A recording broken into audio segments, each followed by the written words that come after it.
తెలుసు. అన్నీ తెలిసినప్పుడు దేవుడు వర్క్ చేయడండి. నేను ఏదైనా చేయగలను అనుకునేవాడి దగ్గర దేవుడు పని చేయడండి.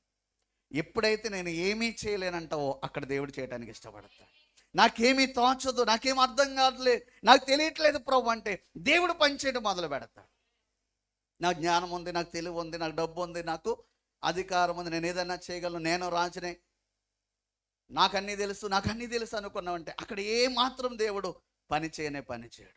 ఎప్పుడైతే నాకు ఏమీ చేయలేను ప్రభువా నువ్వు చెయ్యి అని దేవుడికి అప్పగిస్తే దేవుడు చేయడం మొదలు పెడతాడు. దేవుని స్తోత్రం. కొన్నిసార్లు మన శత్రువు బలవంతుడిగా కనబడినప్పుడు నువ్వు దేవునికి అప్పగించేయాలంతే. నువ్వు ఎదుర్కోలేవు, దేవునికి అప్పగించి ఆ సమస్య దేవుని దగ్గర పెట్టే. ప్రభువా నీవే నాకు సహాయం చేయాలి, నా దిక్కు నీవే ప్రభు అంటే దేవుడు నిన్ను విడిచిపెట్టడండి. అలాంటి ప్రార్థన చేయాలి. అది ప్రార్థన. దేవునికి లొంగిపోవడమే ప్రార్థన, దేవుణ్ణి దిక్కుగా చేసుకోవడమే ప్రార్థన. 100% దేవుని